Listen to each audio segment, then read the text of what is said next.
Good afternoon. Let me center this. Hopefully it won't wiggle too much. I'm here today to do a hopefully short video.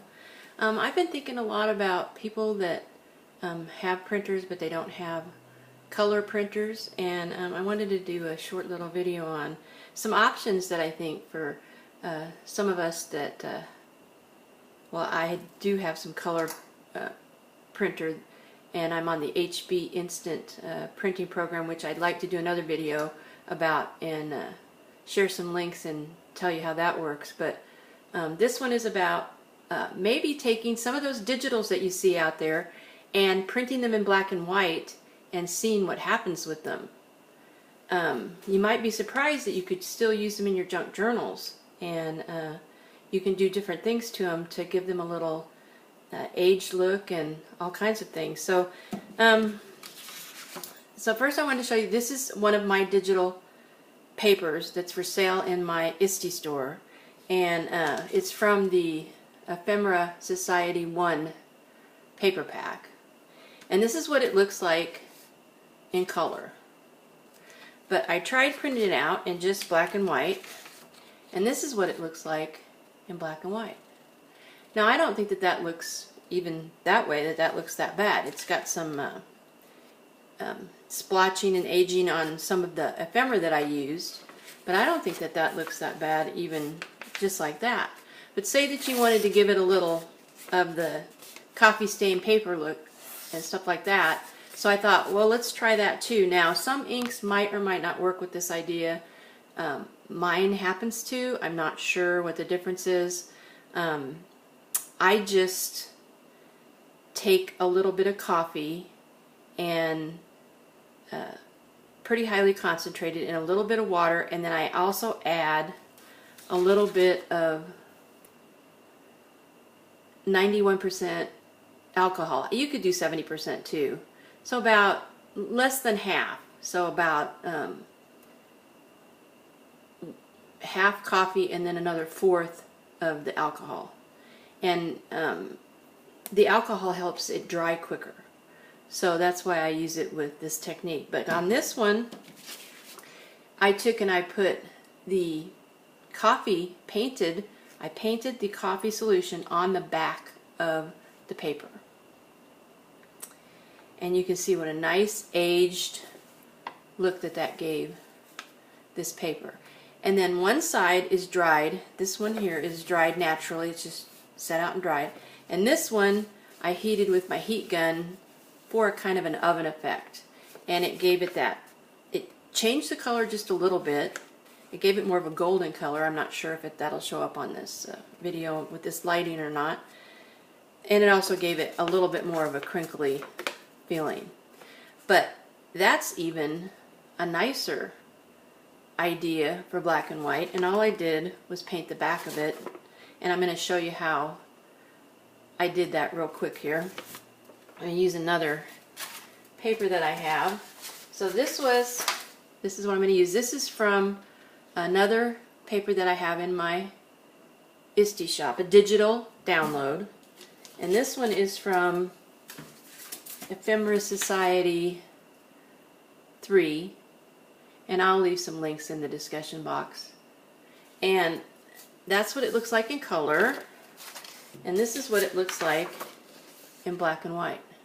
Now that one I even think turned out nicer. Sometimes when there's different colors on color, it'll shade it, but this one didn't have too much of that going on. So all I did was turn it over, and I have my little coffee solution, and you can see I don't have very much. It's very concentrated, which means I put a lot of coffee into water. And I got my paintbrush, and I just quickly, and not too thick, just painted over the back. And I guess I'm lucky. I don't know if I'm totally lucky or not, but my ink isn't running. I don't know if it's because I'm doing it this way or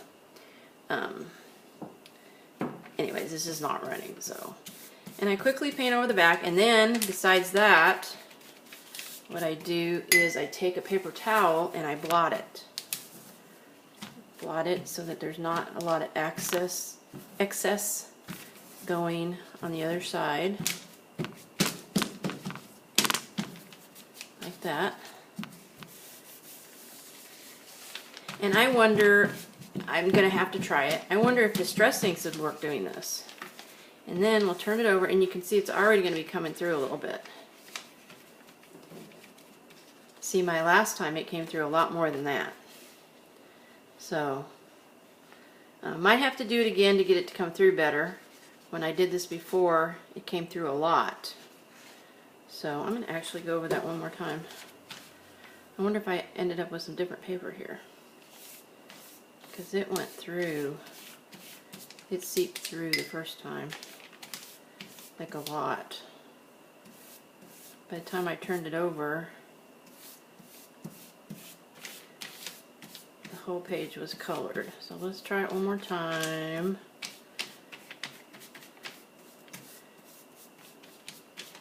I have let my coffee solution sit for a while. Maybe it lost some of its... Yeah, it's still not doing it. Well, it is kind of. So I would leave it like this though. See, I left it like this to dry. And I didn't dry it from the front. I just went like this and then I set it to the side.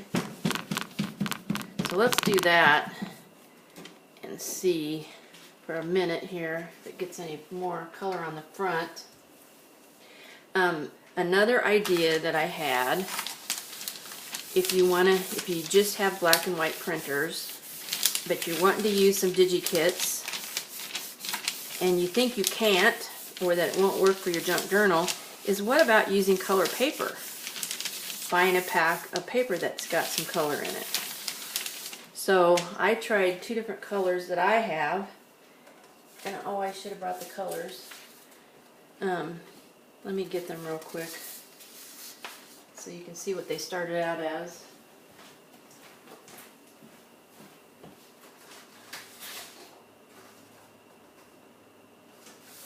Never hurts to be prepared. So on the first one, I use this brown paper, which it's not like the craft paper, it's just some light brown copy paper.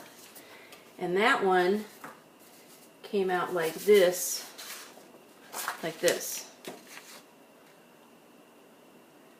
and all that is just printed on that. That is printed on this, and I like it, but I like better, this is kind of a creamy copy paper. It's got a little yellowy to it, cream color, and that came out looking like this.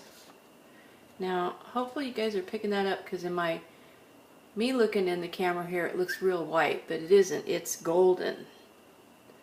So there's another idea that you can use to do the coffee drying method. Now here's some of my receipts that I have in the store, and I printed them out in black and white. This side is I used my heating tool because I'm not much one for the oven, and I dried that side, and it does give it a little more golden brown color. And this side I just let dry regular. Oh, and I actually scrunched the paper up when I did it and spread it out to see if it would give it an older effect. So we tried that. Let's see what our paper is doing over here. Did it soak through? Well, it's interesting, let's say, to say the least. So much for my grand experience. I still think it's going to work, but I'm not sure why it's not soaking through as good as it did the first time. So maybe it'll dry really great. I don't know. I'm not gonna bore you with sitting here and drying this, but this is what I just dried the back,